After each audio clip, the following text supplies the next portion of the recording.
Evangelho de Jesus Cristo, segundo escreveu Lucas, capítulo de número 13, versículo de número 6, a seguir. Parábola de hoje é a parábola da figueira. Amém? Versículo de número 6, capítulo 13 de Lucas.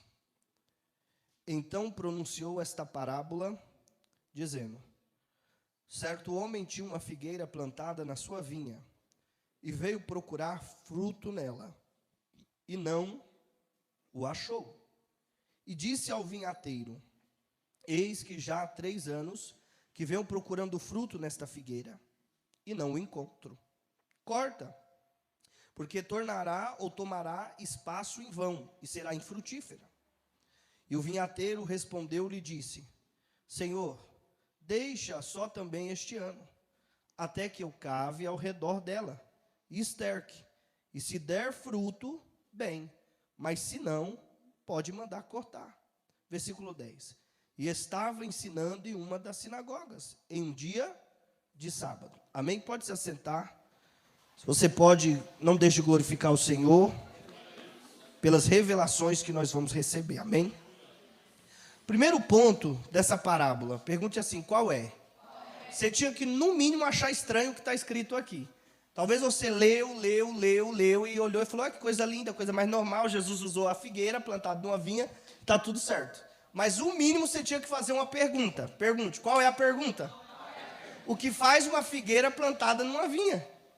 Era o mínimo que você tinha que perguntar. Porque lugar de figueira não é em vinha. Em vinha se tem o quê? Videira. Mas esta figueira está plantada em uma vinha. Então existe já um problema aqui. O que faz uma figueira plantada no lugar errado? Ela tinha que estar num figueiral, mas ela está plantada em uma vinha. Ela tinha que ser então uma videira e não uma figueira. Mas olha que interessante, diga-se o quê? Imagine aquela figueira plantada em uma vinha. A figueira, só ela, diga somente ela. E em volta, por onde que ela olhasse, tinha o quê? Videira. Vamos lá, vamos de novo, que você vai pegar. Imagine uma figueira plantada em uma vinha. E por onde ela olha, ela vê o quê? Vamos lá, ela olha para a direita, o que ela vê?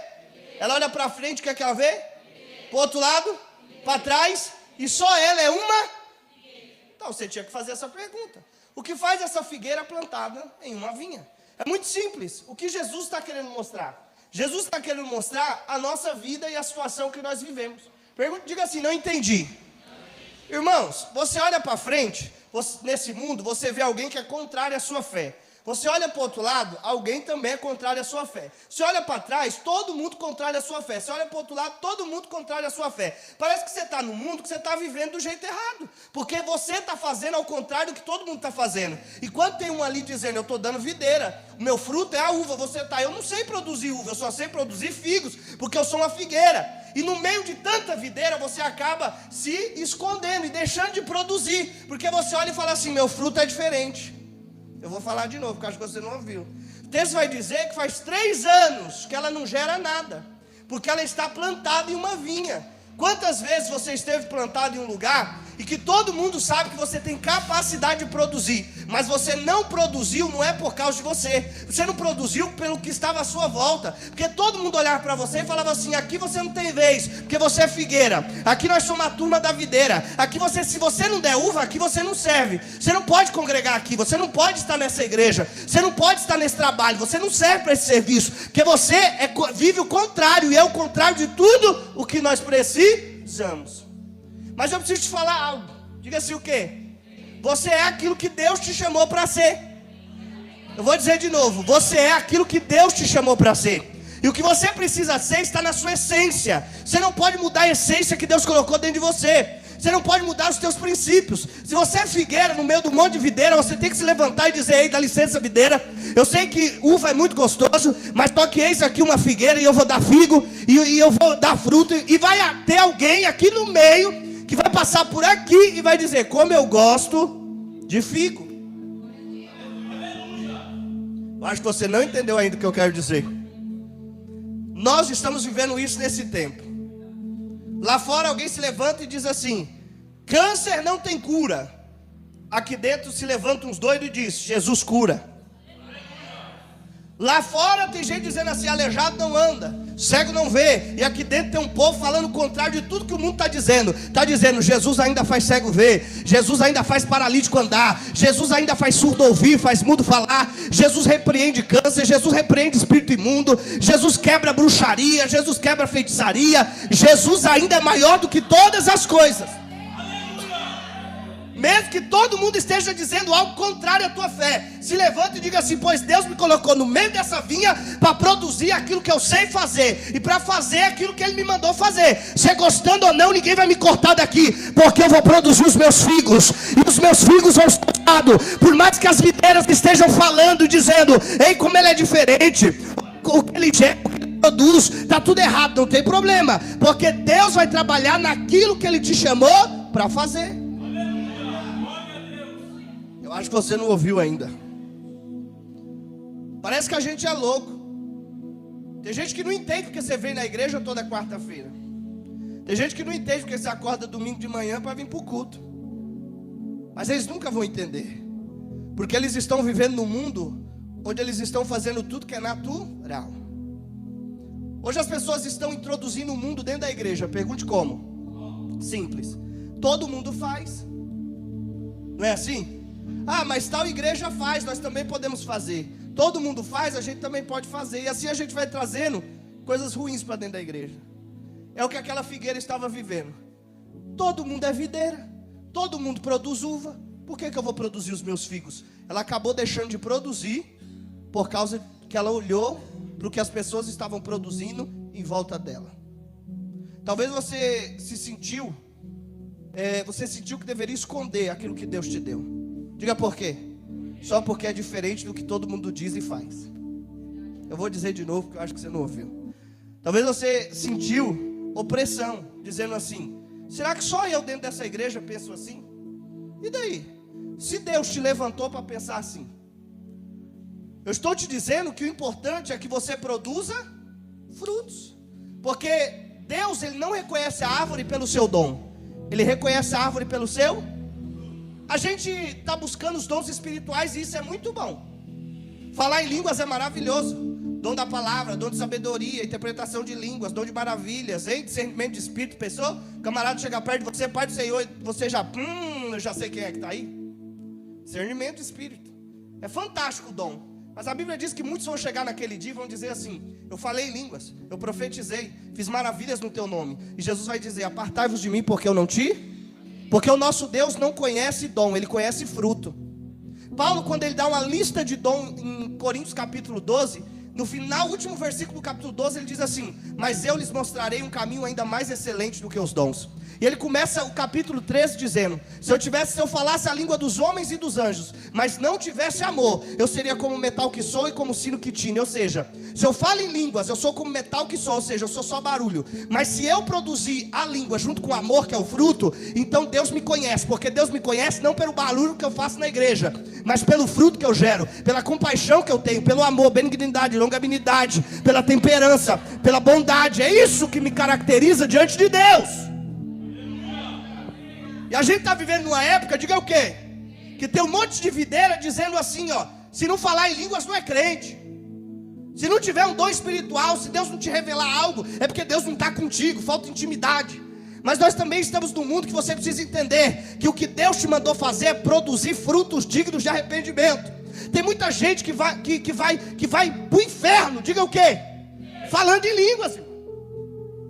E tem muita gente que nunca falou e que vai entrar no céu, porque ele produz fruto, que é o amor. Mas o grande mistério dessa parábola não está nisso. Diga onde está. Está em Levítico capítulo 19. Abre a sua Bíblia. Levítico capítulo de 19. Você vai aprender nessa noite algo fantástico. Pergunte assim: o quê? Que Deus, Ele trabalha com um ciclo. Um ciclo de 7 anos. Por isso que Deus trata os anos sabáticos. Deus trabalha com um ciclo de 7 anos. Se eu fosse você, eu anotava isso aqui. Hoje você não vai dormir, porque você vai passar a madrugada, a noite fazendo conta. Até quem não gosta vai fazer conta.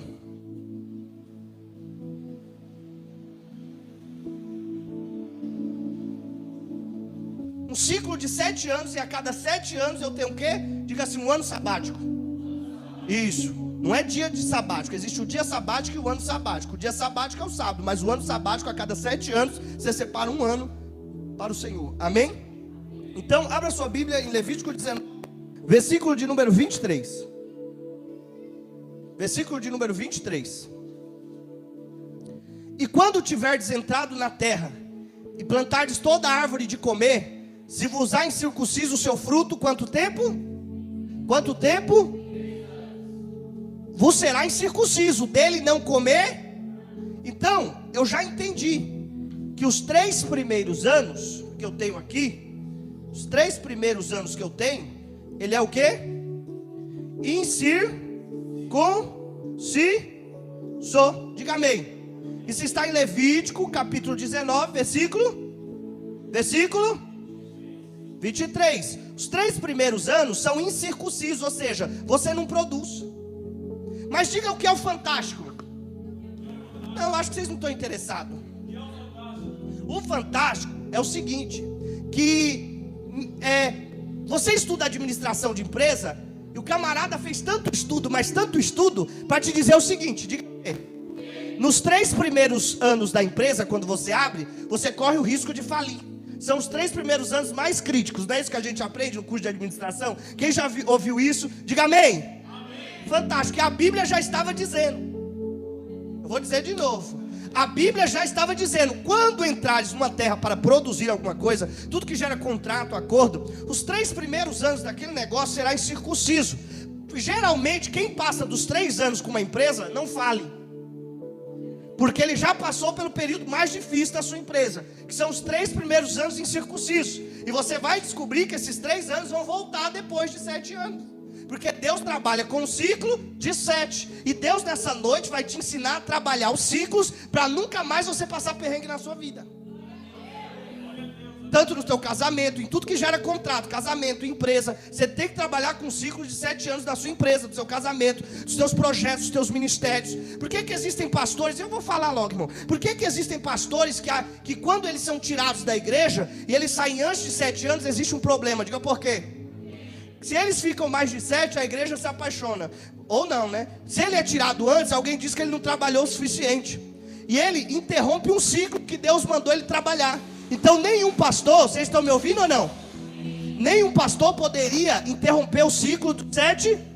Ele tem que ter a oportunidade de passar 7 anos no mínimo para a igreja, para viver todos os momentos da igreja em 7 anos. Ele vai viver 3 anos em circunciso, vai viver o 4º, o 5º, o 6º e o 7º. Depois eu não deixo ele entrar no novo ciclo. Porque se eu deixar ele entrar no novo ciclo, eu tenho que deixar ele por mais 7. Porque Deus não interrompe ciclos, Deus trabalha com 7 anos. Você está ouvindo o que eu estou dizendo ou não?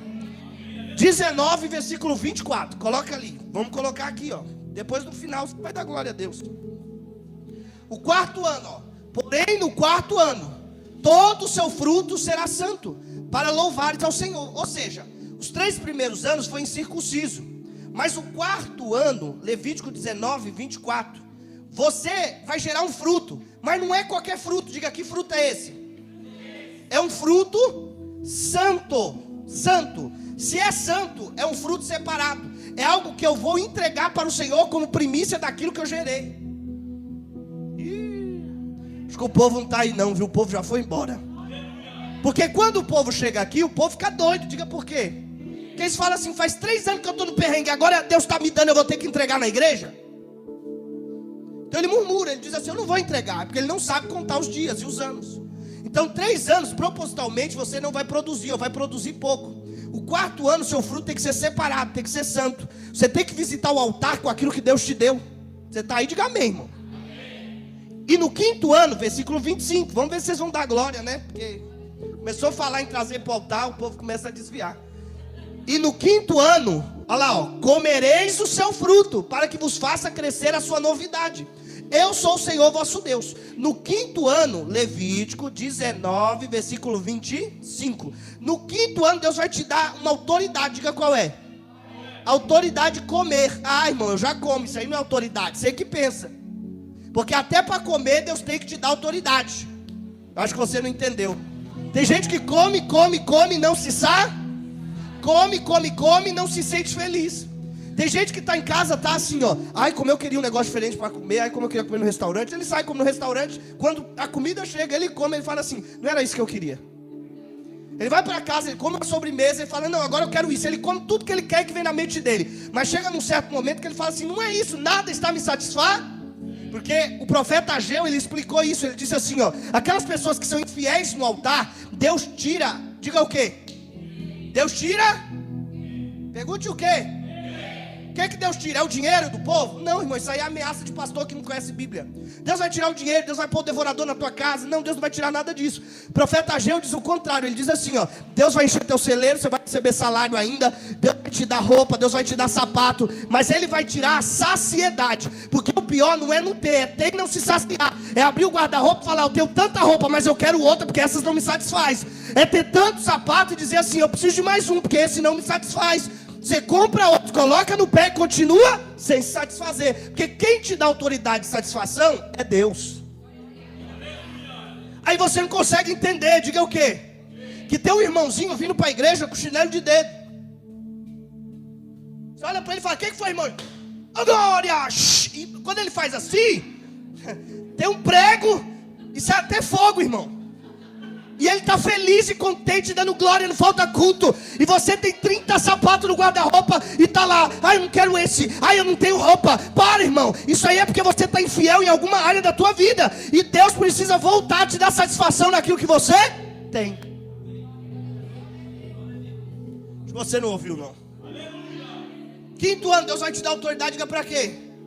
Para comer. Agora vai em Levítico, capítulo de número 25. Se você não der glória agora, irmão, é porque eu acho que você partiu. Levítico 25, versículo 21. Olha lá.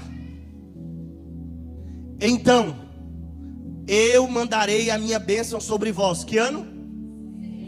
Para que dê fruto por... Então, no sexto ano, Levítico 25, 21, ele vai te dar, diga o quê? 3 vezes mais, diga para quê? Para repor os 3 que você perdeu lá atrás. Isso aqui é Deus provando tua fidelidade, você não entende, ó. Os 3 primeiros anos vai dar para comer, se der alguma coisa, ele vai passar perrengue. Vai ser só para sobreviver, vai ser para pagar as contas. No 4º ano, vai sobrar um negocinho. Aí dele, se ele separar para viajar, ele tem que santificar esse negócio. Ele tem que colocar no altar, porque ele tem que me honrar, porque eu vou fazer ele comer e desfrutar no 5º. Mas no 6º, eu vou dar 3 vezes mais, porque ele não vai se frustrar por causa dos 3 anos que ele não recebeu. Porque eu vou trazer no 6º ano, porque aqui eu já sei, diga o quê? Diga o quê? Ele é fiel.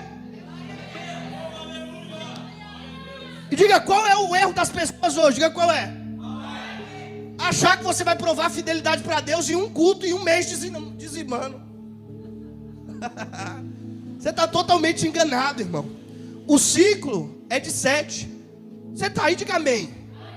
Mas, em Levítico 25, versículo 4, olha lá, está fora de ordem cronológica.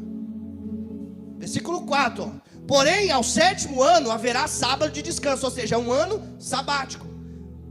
Ó, para a terra, um sábado para o Senhor. Não semearás no teu campo, nem podarás a tua vinha. Olha que fantástico.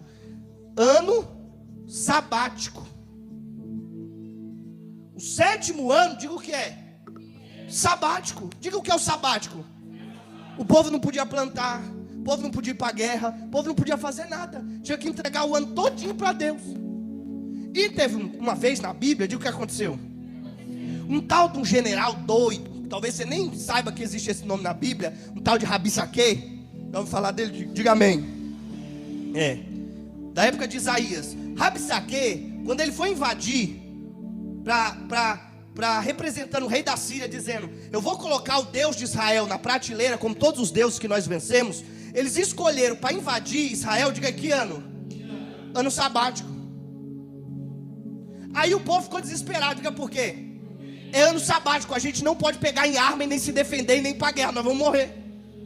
Aí o profeta Isaías chegou e disse assim, assim diz o Senhor, todo o povo sobe nos muros, coloca o cotovelo no muro, as mãos embaixo do queixo. Aí o povo, pra quê? Pra você ver o que vai acontecer. E o inimigo está vindo e você não pode entrar embaixo. Aí Isaías disse, Deus mandou, cotovelo no muro, mão nu. Mas nós vamos ficar fazendo o quê? Fica aí que Deus mandou. Rabsaque começou a invadir com o seu exército. E o que aconteceu? Deus mandou 2 anjos e destruiu todo o exército. E o povo ficou como? O exército inimigo saindo, correndo. E o povo estava como? O povo morrendo que estava contra o povo de Deus. E o povo de Deus estava como? Porque o ano sabático tem um mistério. Que é qual? Não é que você não vai plantar o ano todo, porque aí vem o 8º ano. O que você vai comer? Não é que você não trabalha. Diga o que é. É Deus que trabalha por você. Deus fala assim, você vai tirar um ano de descanso, porque eu vou prover para a tua vida. Eu vou prover para a tua empresa. Sabe aquele ano que começa a acontecer coisa que você fica assim, ó, meu Deus, o que é isso? Tá entrando coisa que eu nem esperava. Você trabalha, sabe que vai entrar um tanto, entra mais. Deus está acrescentando no seu, porque Deus está trabalhando junto com você, porque aquele ano é o ano do seu descanso, e Deus quer fazer você produzir mais, porque você vai vir para mais 3 anos de dificuldade. Mas existe um mistério, diga qual? Não sei para que eu fiz 4 anos de curso de administração, irmão. Não precisava, era só Levítico. Diga o quê? 3 anos você será incircunciso. 4º ano seu fruto será santo. No 5º ano você vai comer, vai receber a saciedade. No 6º ano ele te dá 3 vezes mais para recompensar os 3 anos que você perdeu. E no 7º ano será ano sabático, ano de férias. É onde você aproveitar com a família, porque Deus vai produzir para você nesse ano. Vai acontecer coisa na tua vida, na tua empresa, no teu casamento, na vida, no teu ministério, na tua igreja. Coisas inimagináveis, porque é Deus que vai plantar, é o anjo que vai trabalhar, é Deus que vai fazer ao teu favor. Mas só que o ciclo é de quantos anos? Quando acaba o 7º ano, eu volto para onde? 8º, 9º e 10º, que vão ser o quê? Os 3. Mas eu não vou mais passar perrengue. Diga por quê? Porque eu tenho 3 vezes mais que eu recebi, com mais um que Deus me deu. Eu tenho 4. Eu vou comer aqui e vou me cuidar aqui.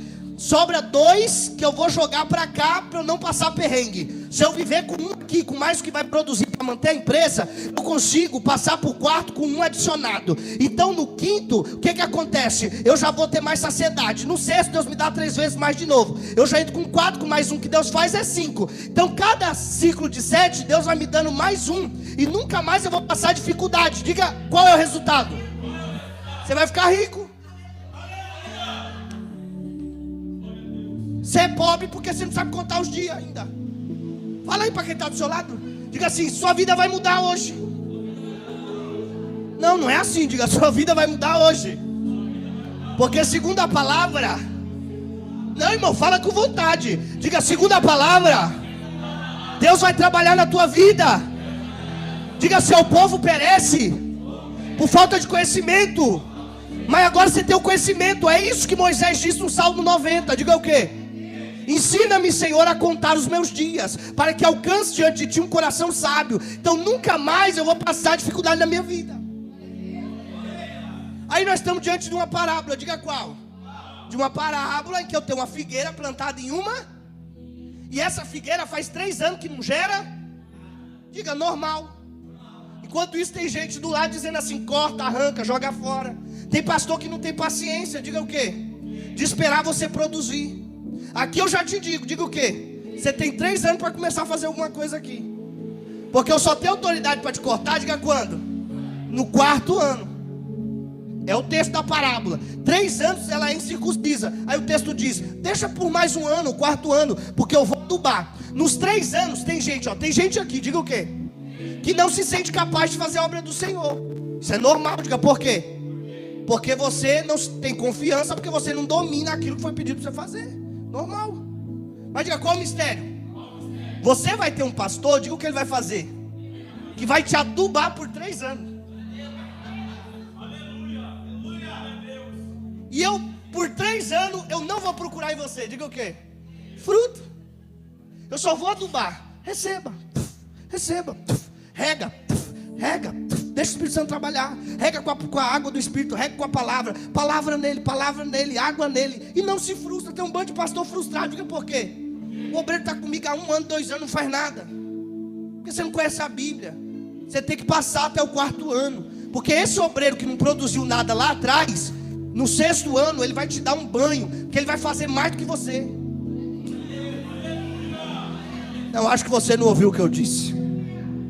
Você não pode julgar as pessoas pelo momento que ela está passando. Você não pode dizer que ele é bom, ela não é. Ele está pronto, ele não está, pelo momento que ele está passando. Eu vou dar um exemplo na Bíblia disso aqui. Você quer ou não? Não quer, né? Então tá bom. 3 anos é o quê? Não, mais alto. 3 anos é o quê? Quantos anos Pedro ficou com Jesus sem gerar nada? Jesus adubava. Com o quê? Parábola, palavra. E Pedro, ora comigo. Pedro dormia. Pedro, fica quieto. Pedro falava. Pedro, guarda a espada. Pedro arrancava. Pedro, vem cá te contar um segredo. Vou ter que morrer. Não, que eu não vou deixar apartar de mim, Satanás. Sai fora, Pedro. Pedro, o que os homens dizem é o filho do homem. Uns dizem é Moisés, Elias, um dos profetas. E tu? Tu és o Cristo. Ei, Pedro, acertou. Mas em seguida Pedro já dava uma fora. O cego gritava, ô Pedro, quer que manda calar? Chegava no aldeia de Samaritano, Jesus falou, quero pousar aqui. Não vai pousar aqui porque não tem lugar. Pedro, o senhor quer que mande descer fogo do céu? É só mandar que a gente manda. Obreiro despreparado, durante 3 anos, ele só deu problema, só fora. Mas Jesus subiu ao céu. Mas antes de subir ao céu, ia entrar o 4º ano de Pedro, sim ou não? Ele disse assim, ficar em Jerusalém. Vou dizer de novo, ficar em Jerusalém, Pedro, e todos os discípulos, até que do alto sejais revestido de... É o 4º ano de vocês. E vocês vão receber poder. Irmão, aquele povo doido, diga o quê? 120 camarada foram para o cenáculo. 120 camarada, faltava 6 dias para a festa de Pentecostes. Perdão, 7 dias. 7 dias para a festa de Pentecostes. Contando desde a Páscoa até o Pentecostes dá 50 dias. Conte comigo. Na Páscoa, a Páscoa, sexta, sábado, domingo, que Jesus ressuscitou. Diga amém. São quantos? Com mais 40 que ele ficou entre os irmãos. São quantos? 43. Para 50 falta? 7. 7 dias faltava quando Jesus foi assunto ao céu para o Pentecoste. Jesus falou assim, fica lá em Jerusalém porque vai descer poder. Ele falou isso para quantos irmãos? Não, vou perguntar de novo. Ele falou isso para quantos irmãos? Mas quantos que foram? 120. Para quantos ele falou? Quantos foram? Menos da metade. Ou seja, nem todo mundo que está ouvindo a palavra vai escutar e obedecer e vai estar no lugar da bênção. Não pegou, deixa para lá. 120 porque não é fácil. É perseverar, esperar o dia, esperar o ano. Falta 7 dias para o milagre acontecer. Os camaradas entraram dentro do cenáculo e estão lá 7 dias trancados. Vai descer fogo, vai descer fogo, vai descer fogo. Desce fogo, não desce fogo. Vai descer fogo, vai descer fogo. Dia 1, dia 2, dia 3, dia 5, dia 6. Um desanimando, não é possível. Será que vai descer fogo? Vai descer, ele mandou ficar aqui. Virou atração turística em Jerusalém, irmão. Pentecoste estava chegando, a festa, o que aconteceu? Todo o povo de todas as terras estava em Jerusalém. Aí o povo ia chegando de viagem, eles iam falando assim, ó, se você quiser, antes da festa do Pentecoste, lá ver, tem 122 dentro de uma casa, dizendo que vai descer fogo. O povo foi tudo para lá, irmão. No 7º dia, o texto diz que todas as nações que estavam debaixo da terra, estavam no cenáculo. Eita, eu vou dizer de novo. No 7º dia, diz o texto em Atos, que todas as nações que estão debaixo da terra, estavam ali. E Pedro estava lá no meio. 3 anos dando fora, hein? E Pedro lá no meio, com mais 119, irmão. Aí Pedro estava lá, diga o quê? Vai descer fogo, vai descer fogo. Daqui a pouco veio um vento veemente em Pedro. Encheu toda a casa. Foram vistas sobre a cabeça de cada um deles línguas repartidas como de fogo. E todos foram cheios do Espírito Santo e começaram a falar em novas línguas. Imagina 120 camaradas dentro do cenáculo falando em línguas. E os camaradas que estavam do lado de fora, cada um entendia na sua própria língua. Até que um doido disse assim, ó, o que fazem esses homens bêbados a essa hora do dia? Ah, irmão, mas Pedro quando era desviado, já não era boa coisa. Agora imagina Pedro cheio do Espírito Santo. A Bíblia diz que ele deu um salto, irmão. olhou pro camarada assim, que o ouvido estava afiado, olhou e disse assim: ei, aqui não tem ninguém bêbado não. Quem conhecia Pedro, ele só dava, deve ter pensado assim: lá vai ele fazer merda. Ele vai fazer merda. Ele não consegue esperar. Tem 120 pessoas. Por que ele tem que levantar? Por que ele não deixa o João? Por que ele não deixa o Tiago? Por que ele não deixa o Natanael, que não tem dolo? Por que ele não deixa o Filipe, que conhece a lei e os profetas? Não, ele foi o primeiro. Ele levantou no meio de todo mundo e falou: ei, o que você está falando aí? Não, ele vai fazer cagada. Mas só que já era qual ano? Ele disse assim: não tem ninguém bêbado aqui não. Isso aqui é o que está escrito. O povo olhou e falou assim: tá onde? Ele disse o quê? Está escrito. Ele não arrancou a espada? Ele não xingou ninguém? Ele não deu bicuda? Não, ele está falando que está escrito. Então vamos continuar, escuta aí. Isso aqui é o que está escrito no profeta Joel, que nos últimos dias, diz o Senhor, que derramaria do seu espírito sobre toda a carne. Os jovens vão profetizar, os velhos vão sonhar e os servos vão falar em línguas. Irmão, o camarada olhou e sentou. Não estão bêbado não. Outro olhou do outro lado e falou assim: será que isso aqui é só para panelinha? Só 120? Pedro levantou e falou assim: aqui, vem cá. Aí o povo: Pedro de novo, não é possível que ele vai acertar duas. Ele não é disso. Pedro olhou e falou assim: isso aqui é para quem quiser e quem vier. Como é que é? E eu tenho um negócio para falar. Certo Jesus Cristo, que foi preso por vocês, por determinado conselho e presciência de Deus, vocês o tomaram e o tiveram como injusto, como iníquo. Vocês o mataram e colocaram ele na cruz. E eu vim aqui dizer, já que está todo mundo aqui no mesmo lugar, que ele ressuscitou ao terceiro dia. E ele mandou esperar aqui. E esse Jesus que mandou subiu ao céu numa nuvem. E eu sou mensageiro dele, viu? Eu sou discípulo dele, eu sou apóstolo dele. E eu estou pregando a palavra para você, que esse Jesus ele está vivo, que ele ressuscitou. E que estão dizendo aí é mentira. Irmão, ele nem fez apelo. A Bíblia falou que o povo começou a fazer assim, ó. 3.000 almas se converteram. Com quem? Com aquele que ainda não tinha produzido nada. Capítulo 2 de Atos, capítulo 3. Olha o texto, diga o quê? Pedro e João estavam subindo para o templo para a hora da oração, a nona. Olhando para um coxo, o coxo disse: me dá um ouro, me dá alguma coisa. Ele falou: não tem ouro nem prata, mas o que tenho eu te... levanta, toma a tua cama e anda.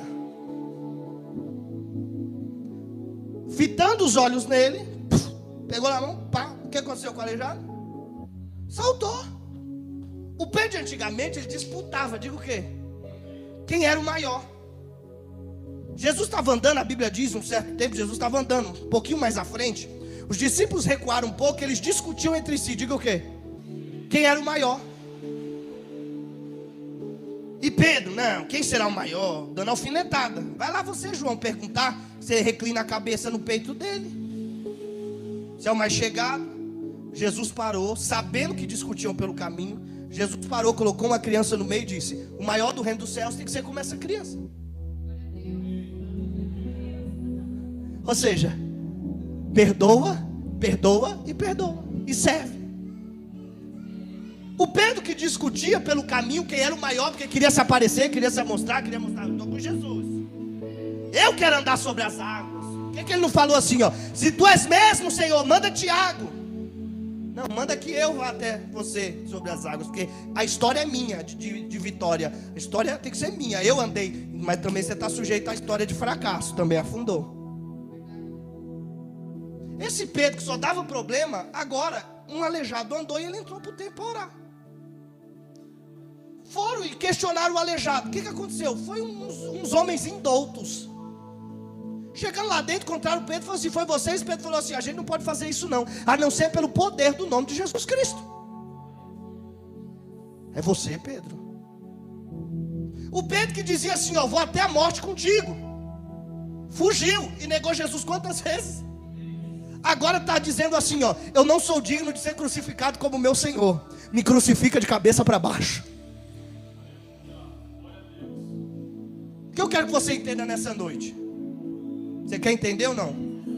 Quando você olha para uma pessoa Talvez o que ela está produzindo, o que ela está fazendo, não seja ainda o que Deus tem para ela e nem para a vida dela.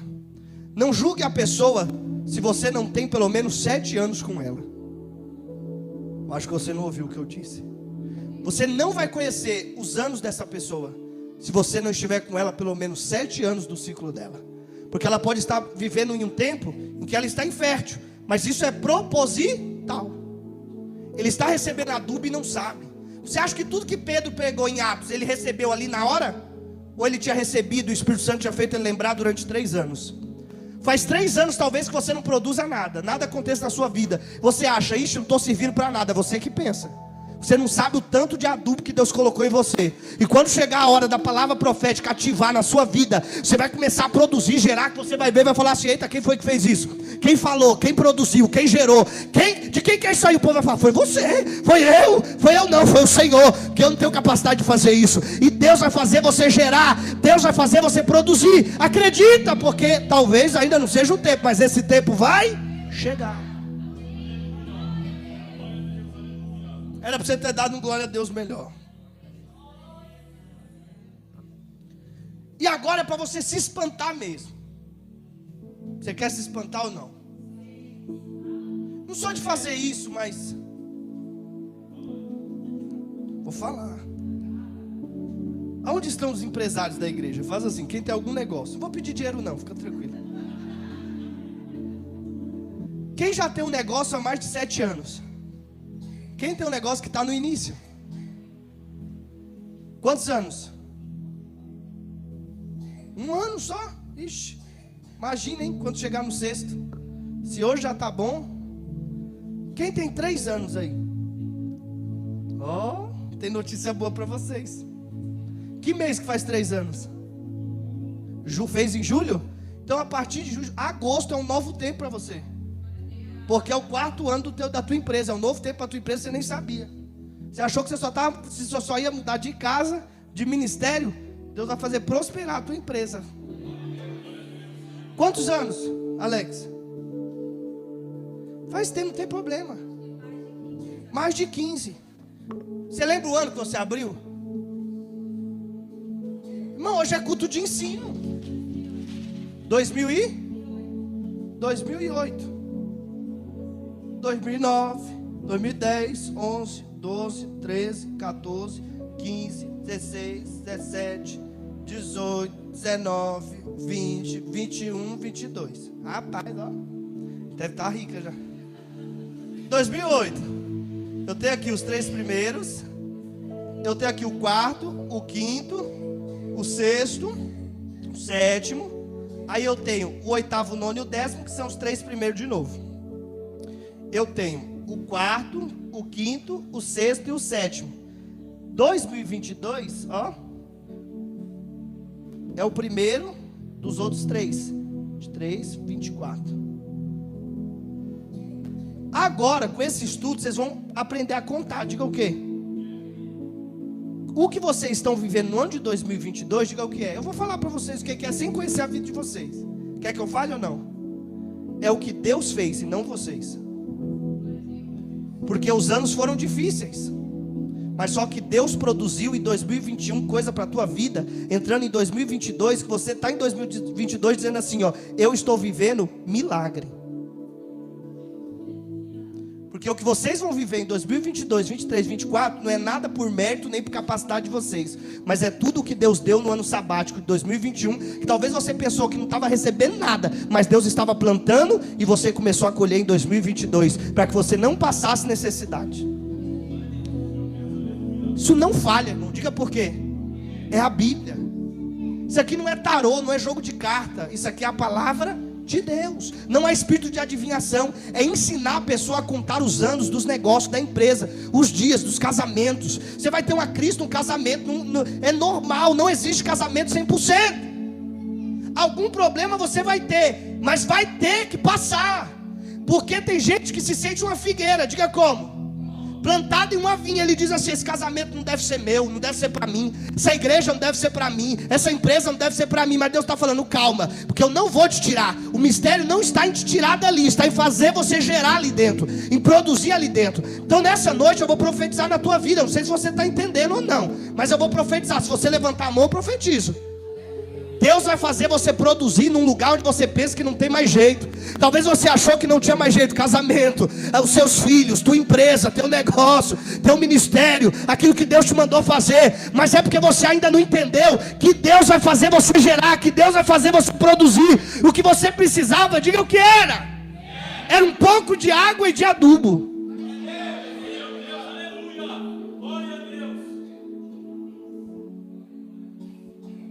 Você está aí? E o que me chama mais atenção, diga o quê? É que o vinhateiro diz. O vinhateiro entende do negócio. Aquele que não entende está pedindo: corta, arranca. Mas aquele que entende diz: aduba. Vou dizer de novo. Foi um miserável lá, passou no meio da vinha e viu uma figueira que não estava produzindo. Chegou lá, olhou, viu que o dono da fazenda estava vindo. Falou assim: ei, tem uma figueira ali que está ocupando lugar inútil. Faz 3 anos.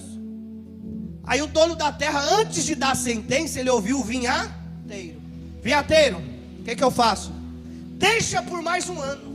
Por que o vinhateiro está dizendo deixa por mais um ano? Pergunte por quê. Porque ele conhece a lei. E ele sabe que o 4º ano vai chegar. E aquele que não gerou durante 3 e não produziu, vai começar a produzir. Então o vinhateiro toma a responsabilidade e diz: Senhor, eu vou adubar, eu vou regar, e se no 4º ano ele não gerar, a gente arranca e joga fora. Então o outro sai meio que murmurando: faz 3 anos que eu estou aqui, essa praga não dá nada. Quer deixar mais um ano? Podia estar plantada ali uma videira que ia estar produzindo mais uva. Não, vamos deixar a figueira mais um ano. E o vinhateiro todo dia vinha.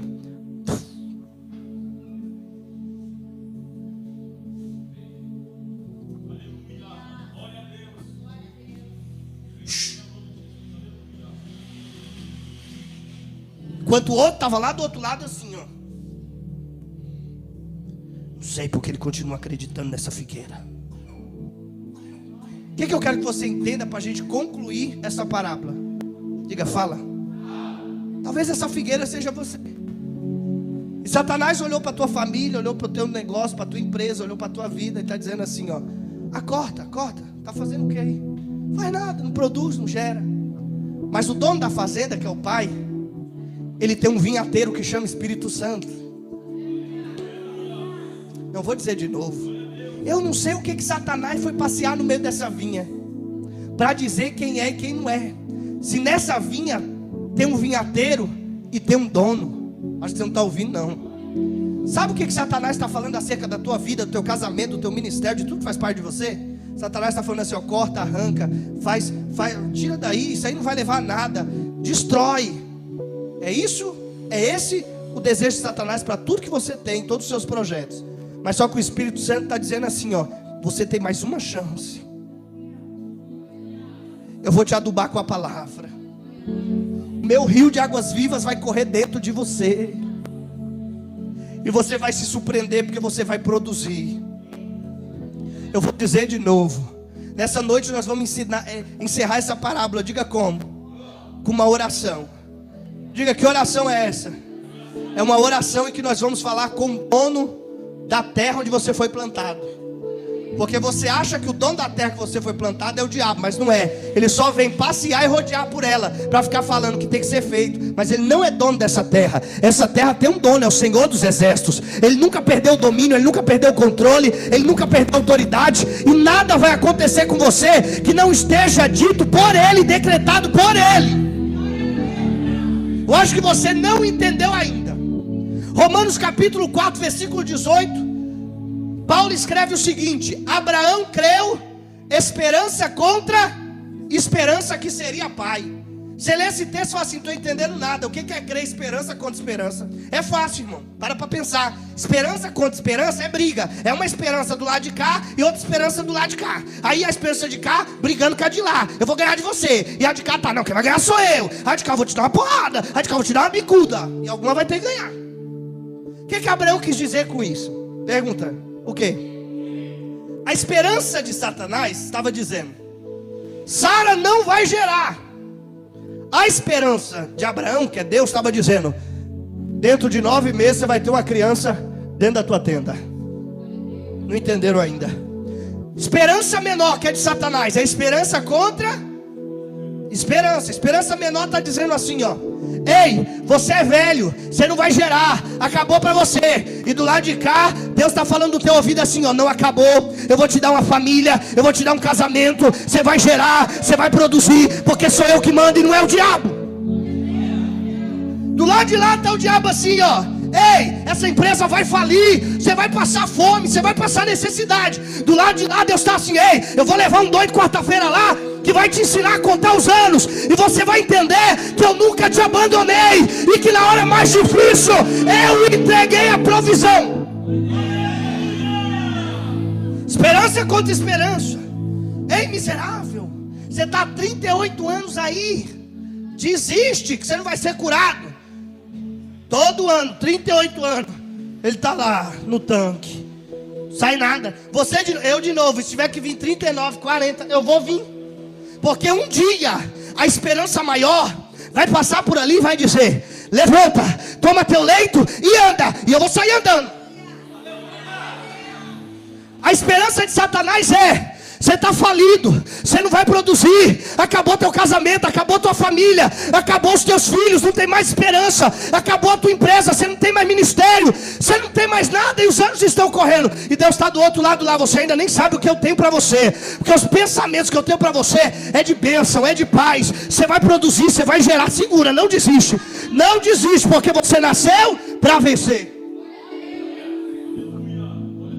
A esperança menor sempre vai falar o contrário do que Deus fala, porque Ele é a nossa esperança maior.